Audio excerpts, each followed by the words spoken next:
I survived the accident, but I didn't survive the betrayal. Because the biggest wound wasn't on my body, it was in my heart. I had been gone for 7 years, yet the road leading to my hometown felt exactly the same. Long, quiet, and strangely heavy, like it remembered every step I took the night I walked away. The sun was low, spreading a warm orange glow across the fields. It made everything look softer than it really was, almost peaceful. But inside me, nothing was calm.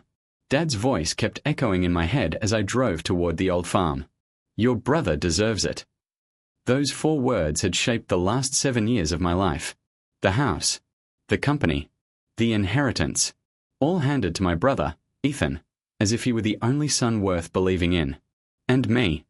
I had been pushed out of the picture like an unwanted mistake. When I left, I thought time would heal something. Maybe the anger. Maybe the loss. Maybe the feeling of being replaced. But returning now, I realized nothing had changed. The pain was still there, buried, but alive. The farm came into view as I drove closer.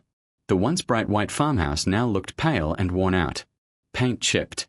Windows smudged. The porch sagged a little more than I remembered. It almost felt like the place had aged with me, as if it, too, had been waiting for something that never came. But then, my eyes found the barn.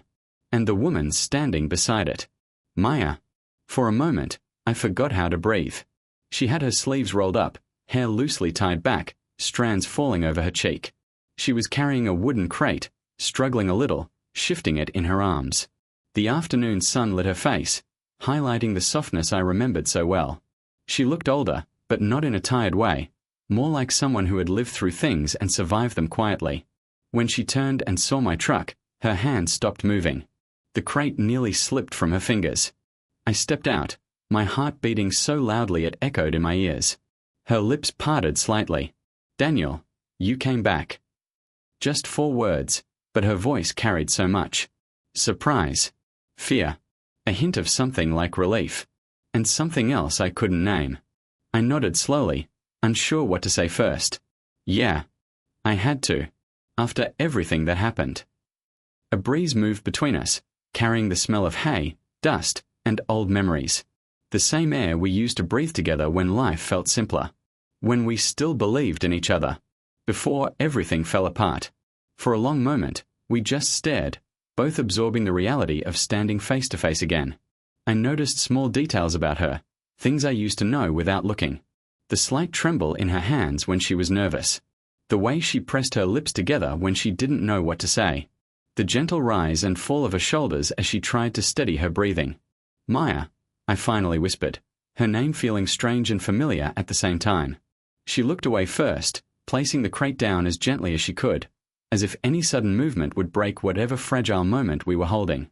"I didn't think I'd ever see you again," she said quietly. "I didn't think I'd ever come back," I admitted. And it was true. For years, I told myself that returning meant losing. That coming back would prove that Dad was right, that I was the weak one, the disappointment, the son who didn't deserve anything. But something changed a month ago. Something that pushed me to pack my bags and finally face this place again. She didn't ask what brought me home. Maybe she didn't want to know. Maybe she already guessed. Or maybe she had her own reasons for being afraid of the truth. I walked closer, stopping a few feet away from her, giving her space. The silence between us tightened.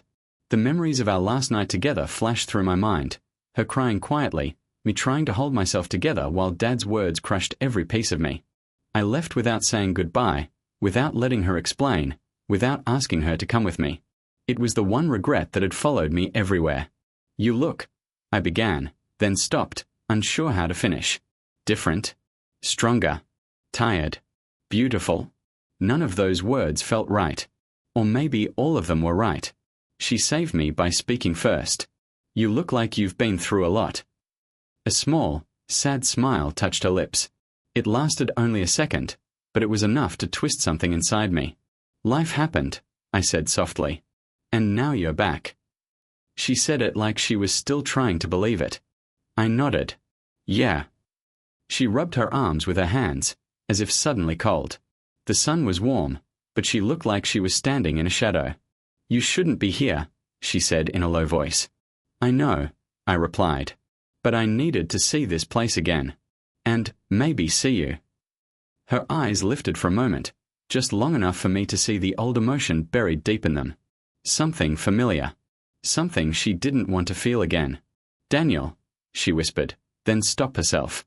She took a step backward, the distance between us growing. She was scared. Not of me, of something else. Something connected to the past we never talked about. I took a slow breath and looked around the farm again. The place where we used to dream together. The place where Dad made sure those dreams never became mine. "It's strange," I said quietly. "Everything looks the same, but it feels so different." She nodded. "A lot changed after you left." Her tone carried a heaviness I didn't understand yet. "Did Ethan ever?" I began, but she gently shook her head before I could finish. "Not now," she said quickly. "Please, not yet." Her reaction was sharp. Too sharp. And the fear in her voice felt like a warning.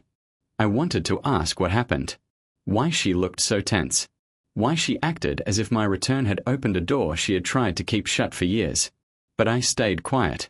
Because something told me she wasn't ready. Or maybe she was trying to protect something. Or someone. The wind blew again, lifting dust from the ground. It wrapped around us like a reminder of the time we lost. She stared at the barn, avoiding my eyes, as if the truth was hiding somewhere inside those old wooden walls. Finally, she whispered, "I hoped this day wouldn't come." I frowned. "Why?" She didn't answer. She simply turned away, shoulders stiff, breathing uneven. And in that moment, I realized something. Maya wasn't just surprised to see me. She wasn't just emotional. She was scared of what my return would uncover. And deep inside, I felt it. The past we left behind wasn't gone. It was waiting. Watching. Ready to come back to life. We sat behind the barn, on the same old wooden steps where we used to hide from everything. My father's anger, the pressure of the farm, the expectations I could never meet, and the dreams we whispered to each other under the stars. The wood felt rough beneath me, worn out by weather and time, but familiar enough to make something in my chest ache. Maya sat a short distance away, leaving a space between us that felt much larger than the actual gap. That invisible wall between us had grown for 7 years, and neither of us seemed brave enough to cross it. The sky above us carried soft evening colors, pale blue fading into orange. A few birds flew across the horizon, heading home. The air was warm, but Maya held her arms close to her body, as if she were cold or trying to hold herself together. For a long time, we said nothing. She finally broke the silence. Her voice was quiet, almost careful. "Why now, Daniel? Why come back after all this time?" I stared at the ground before answering. I don't know if I have the right answer yet. Maybe I needed to see the place that threw me away. Her breath caught, so soft I almost missed it. I ran my hand over the wooden step, feeling the splinters. Dad and Ethan, they made it pretty clear I wasn't wanted. They didn't give me a reason to stay back then. Her eyes lowered. She didn't argue. She didn't say Dad was wrong. She didn't defend my brother. She just sat there, quiet. Too quiet. It made me wonder how much she knew. How much she had seen. How much she had been part of. A faint memory tugged at my mind. 7 years ago. Dad stood firmly in front of me, his jaw set, his voice cold. "You're irresponsible. Ethan deserves the house. He deserves the company. Not you." I remembered how I looked at Maya, waiting, just once, for her to speak up for me. But she didn't. She cried silently in the corner, hands covering her mouth, as if afraid that any sound would make things worse. And then I left. Angry. Broken. Confused. The memory burned now more than ever. Back in the present, she exhaled shakily and rubbed her palms together. "Daniel, the years haven't been kind to any of us." Something in her tone felt heavy, like she wasn't talking about time at all. Like she was talking about secrets. I watched her closely. Her eyes kept shifting, toward the barn, toward the house, toward the road. Anywhere but toward me. She wasn't nervous because of me. She was nervous because of something else. What changed after I left? I asked, trying to catch her eyes. Her shoulders tensed. Everything. The word came out too fast, too sharp. She tried to soften it, but the fear in her voice was unmistakable. She looked at the ground again, twisting her fingers the way she always did when her thoughts were running wild. You shouldn't push yourself into old wounds, Daniel. I'm just trying to understand, I said softly. 7 years is a long time. It is, she whispered. It really is. Her breath trembled on the last word. The silence grew thicker between us. Something was wrong. Deeply wrong. It wasn't just about awkwardness or old feelings. Something in her life was twisted, tangled, waiting to burst. I leaned back against the barn wall. Maya, talk to me. She ran a hand through her hair, frustrated. I can't. You can. You just don't want to. Her eyes finally met mine, filled with a mix of sadness and fear. If I tell you everything, you won't stay. My heart thudded painfully. What could you possibly say that would make me leave again? I asked. She swallowed hard. The truth. That word shook something deep in me. I took a slow breath and looked toward the horizon. I didn't come here to blame you. I know I left you with nothing but tears and chaos. I know it wasn't fair. It wasn't, she admitted quietly. But neither was what they did to you. I stiffened. They. She avoided the question. Maya, what are you hiding? Daniel, please. She looked away, her voice breaking. Not everything needs to be said. It does now. My tone was gentle but firm. Her hands trembled in her lap. I tried to reach you, she whispered suddenly. I tried for months. But every time I called, your number didn't work. Every letter came back. Every message disappeared.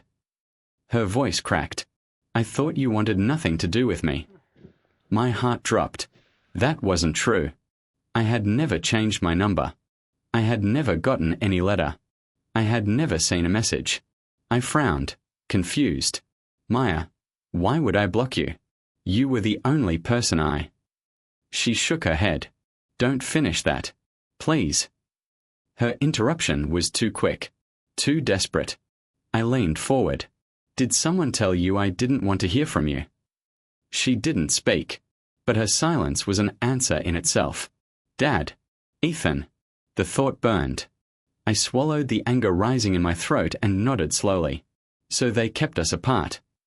She closed her eyes tightly, like the truth hurt her too much to face. I don't want to talk about them, she whispered. Not now. But her voice trembled again, fear wrapped inside every word. Something was wrong here. Not just because they gave Ethan the house. Not because they gave him the company. There was something else. A secret that sat between us like a shadow. I shifted closer, but not too close. Maya, you can trust me. She let out a shaky laugh, sad, tired. I don't know if trust is even possible anymore. It is, I whispered. At least between us. For a brief moment, her eyes softened. The girl I once knew flickered through her expression, gentle, hopeful, and full of warmth. But then it disappeared, replaced by fear. She looked toward the farmhouse again. You coming back, it changes everything. Why? She stood up abruptly, brushing dust off her jeans. Her movements were quick and sharp, as if she was scared of breaking apart if she stayed still too long. I need to go, she said, her voice trembling. Please don't ask me more questions today. Maya. No, she held up a hand. If I say anything now, it'll all fall apart. And I'm not ready for that. Not yet. The words hit me like a cold wind. Fall apart? What exactly was she holding together? She stepped backwards, putting space between us again.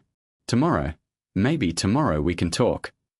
Maya, I whispered, whatever it is, you don't have to face it alone.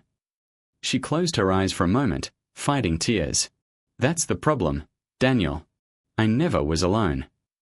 The meaning behind her words made the air feel heavy. Before I could say anything else, she turned and walked away, disappearing behind the barn door. Her footsteps faded slowly, but the tension she left behind lingered like a storm waiting to break. Something dark lived in this farm now. Something hidden. Something connected to my family.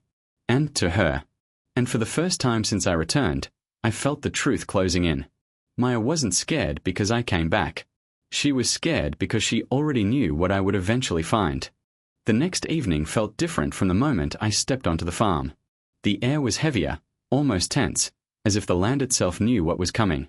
The sky was dim, painted in shades of purple and fading gold. The wind was quiet, carrying only the soft rustling of dry leaves across the ground. I walked toward the farmhouse, expecting the same silence as yesterday.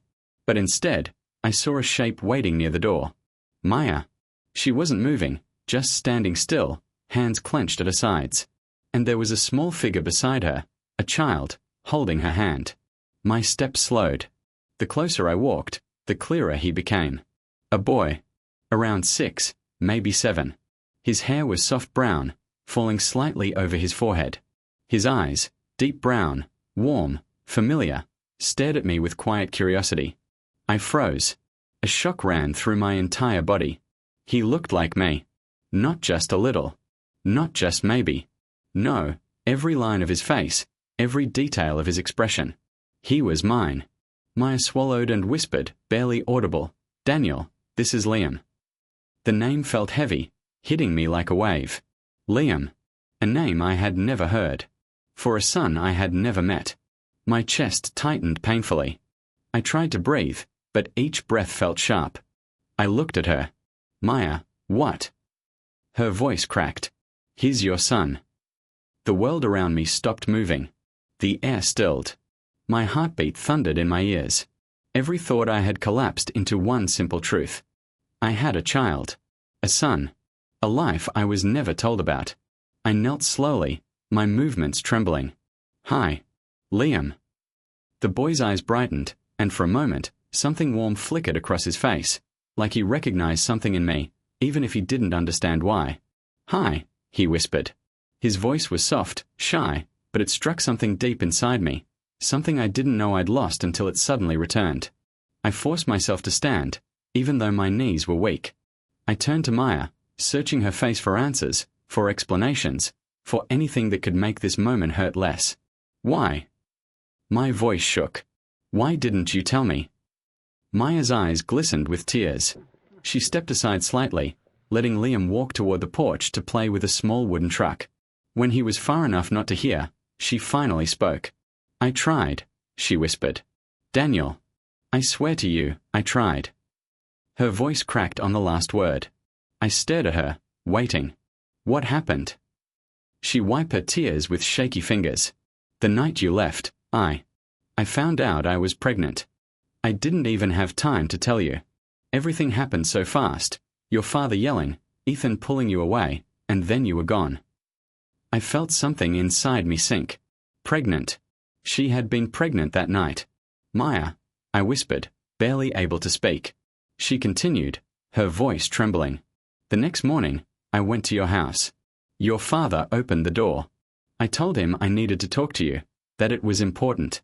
He said you didn't want to see me, that you needed space, that you were done." I clenched my fists. He lied. She nodded sadly. "I know that now." I felt anger burn through my chest, slow at first, then sharp and deep. My father hadn't just pushed me out. He had ripped my entire future away from me. Maya kept speaking, her voice filled with both sadness and fear. "I tried calling you every day for 2 months. Every call was blocked. Every message returned. When I wrote a letter, Ethan delivered it back to me a week later and said you didn't want anything to do with me or the baby." My throat tightened painfully. "They knew." "Yes," she whispered. "They knew everything. My father. My brother. The 2 people who claimed to deserve everything.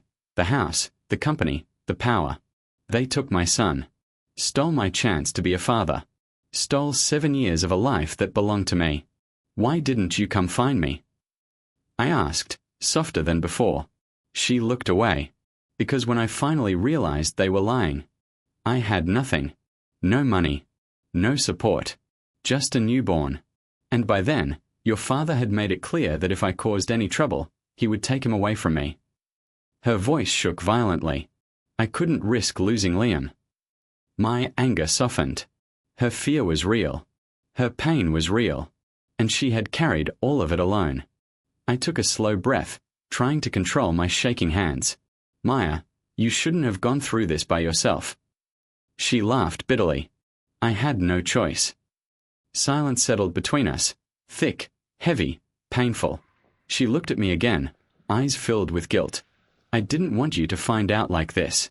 But when you showed up yesterday, I knew I couldn't hide him anymore. I nodded slowly. Thank you. For telling me. Tears rolled down her cheeks. I was scared. I still am. I stepped closer, not touching her, but close enough that she knew she wasn't alone anymore. What are you afraid of? I asked gently. That they'll come for him. Her voice cracked. That your father or Ethan will try to use him the way they used you. That they'll take him if they find out you know. I shook my head with a firmness I hadn't felt in years. They won't, I said quietly. Not now. She looked up, confused. How can you be sure? I glanced toward Liam, who was now laughing softly at his toy truck, innocence in every movement. Then I turned back to her. Because I'm not here to fight for the house. I paused. Or the company. Another pause. Or the past. Her breath stilled. I'm here for him. The truth settled between us like a final, calming wave. I didn't want revenge through destruction. I didn't want to take back the farm or the business or the money they gave Ethan. My revenge was simple, painful, powerful, and silent. I would take back the one thing they tried hardest to keep from me. My place in my son's life. Maya covered her mouth as her tears fell freely. Not out of fear this time, but relief. A relief she probably never expected to feel. I walked toward Liam slowly. He looked up at me with curiosity, with trust, a trust that felt like a gift I didn't deserve but would never let go of. Can I sit? I asked him gently. He nodded and handed me his toy truck. It's broken, he said softly. I smiled. We'll fix it.